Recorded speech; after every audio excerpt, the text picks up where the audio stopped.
আসসালামু আলাইকুম ওয়া রাহমাতুল্লাহ। প্রিয় কালীগঞ্জবাসী কেমন আছেন? আলহামদুলিল্লাহ, আল্লাহর রহমতে ভালো আছি। কালীগঞ্জবাসীর সামনে কথা বলার আমার সাহস নেই। আমাকে একটু আগে উপস্থাপক জুলাই বিপ্লবের অন্যতম মাস্টার মাইন্ড বলেছেন। আমি নিজেকে মাস্টার মাইন্ড বলতে চাই না। জুলাই বিপ্লবের মাস্টার মাইন্ড হচ্ছে আমাদের শহীদরা। জুলাই বিপ্লবের মাস্টার মাইন্ড হচ্ছে আমাদের গাজীরা। জুলাই বিপ্লবের মাস্টার মাইন্ড হচ্ছে শহীদ আবু সাহিদ। জুলাই বিপ্লবের মাস্টার মাইন্ড হচ্ছে শহীদ আলী রায়হান। জুলাই বিপ্লবের মাস্টার মাইন্ড হচ্ছে গত 16 বছরে কালীগঞ্জে আমার যে ভাই বোনরা জীবন দিয়েছে, আমার যে ভাই বোনদের বাড়ি বুলডোজার দিয়ে উড়িয়ে দেওয়া হয়েছে, আমার যে মাদেরকে লাঞ্ছনা করা হয়েছে, আমার যে ভাইদেরকে বোম করা হয়েছে, আমার যে ভাইরা তাদের চাকরি হারিয়েছে, তাদের আত্মত্যাগের মাধ্যমে আজকে আমরা নতুন বাংলাদেশ পেয়েছি। প্রিয় কালীগঞ্জবাসী, প্রিয় সাতক্ষীরাবাসী, আমি আপনাদেরকে স্যালুট জানাচ্ছি। আপনাদের জন্য আল্লাহর কাছে দোয়া করছি, আমার মাদের জন্য, আমার বোনদের জন্য। আপনারা যে স্যাক্রিফাইস করেছেন, আপনারা এই অঞ্চলের মানুষের মুক্তির জন্য যেভাবে নেতৃত্ব দিয়েছেন, আল্লামা দেলোয়ার হোসেন রায়, আল্লামা দেলোয়ার হোসেন সাহেবের রায় পরবর্তী যেভাবে সাতক্ষীরা জুড়ে আপনারা আন্দোলন করে তুলেছেন, সারা বাংলাদেশের মুক্তিকামী মানুষ সারা জীবন আপনাদের কথা স্মরণ রাখবে ইনশাআল্লাহ। আমি আজকে শ্রদ্ধার সাথে স্মরণ করছি এই কালীগঞ্জের শহীদ আলী মোস্তফা, শহীদ আমিনুল সহ সকল শহীদদের। দীর্ঘ ফেসিবাদ বিরোধী আন্দোলনে মোট 48 জন শহীদ হয়েছেন এই সাতক্ষীরা অঞ্চলে।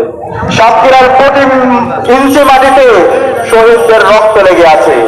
যে জমিনে শহীদদের রক্ত পড়েছে সেই জমিনে ইনসাফ বিজয় হবে ইনশাআল্লাহ। আজকে একই সাথে আমি ধন্যবাদ জানাচ্ছি আপনাদের এই অঞ্চলের সন্তান, কালীগঞ্জের সন্তান, ইসলামী ছাত্র শিবিরের কেন্দ্রীয় ছাত্র অধিকার সম্পাদক, আমাদের সকলের শ্রদ্ধেয় নেতা, তিনি আমারও নেতা, আপনাদের এই অঞ্চলের সন্তান, মেধাবী ছাত্র নেতা আমিরুল ইসলাম ভাইকে। আমিরুল ইসলাম ভাই এখানে আছেন। এই যে জুলাই বিপ্লব সারা বাংলাদেশে ছড়িয়ে দেওয়া, প্রতিটি ক্যাম্পাসে আন্দোলন সমন্বয় করা এবং সফলতার সাথে আন্দোলনকে শেষ পর্যন্ত নিয়ে যাওয়ার পিছনে আপনাদের সন্তান আমিরুল ভাইয়ের অগ্রণী ভূমিকা আছে। এবং জুলাই বিপ্লব পরবর্তী যে নতুন রাজনীতির কথা বলছি, এবং বিপ্লব পরবর্তী আজকে যে 5টি ছাত্র সংসদ নির্বাচন হয়েছে, জাকসু, রাকসু এবং সর্বশেষ জকসু যে নির্বাচন হয়েছে, এবং নির্বাচনে ইনসাফের পক্ষের প্রতিনিধিদের যে ব্যবধানে বিজয় হয়েছে, তার পিছনে অন্যতম মাস্টার মাইন্ড হচ্ছে আমাদের আমিরুল ভাই।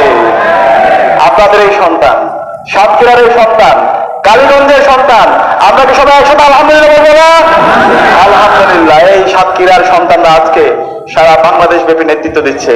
এই সাতক্ষীরার যে স্যাক্রিফাইস, যে আত্মত্যাগ, যে শাহাদাত, যে শহীদী নজরানা পেশ করেছে, আমরা আজীবন শ্রদ্ধার সাথে আপনাদের কথাগুলো স্মরণ রাখবো ইনশাআল্লাহ।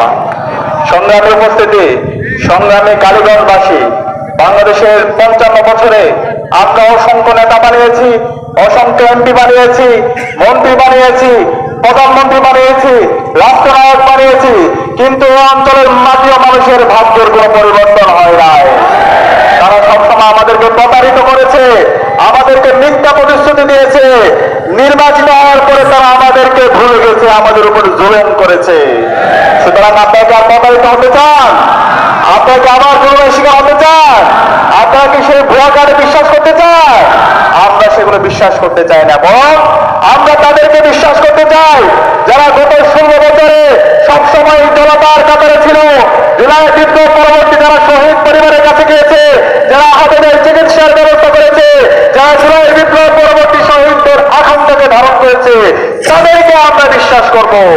যারা তাদের কথা এবং কাজের মধ্যে মিল রেখেছে তাদেরকে আমরা বিশ্বাস করব।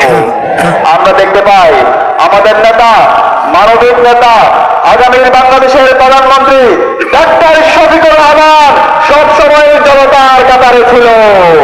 তিনি দেশ থেকে পালিয়ে যাননি, তিনি জেলে ছিলেন, জুলুম সহ্য করেছেন, তিনি সবসময় মানুষের কাতারে ছিলেন। দেশের যখন কোনো সংকট হয়েছে, উত্তরবঙ্গে বন্যা হয়েছে, ডাক্তার শফিকুর রহমান সবার আগে জনতার কাতারে মিশে গেলেন।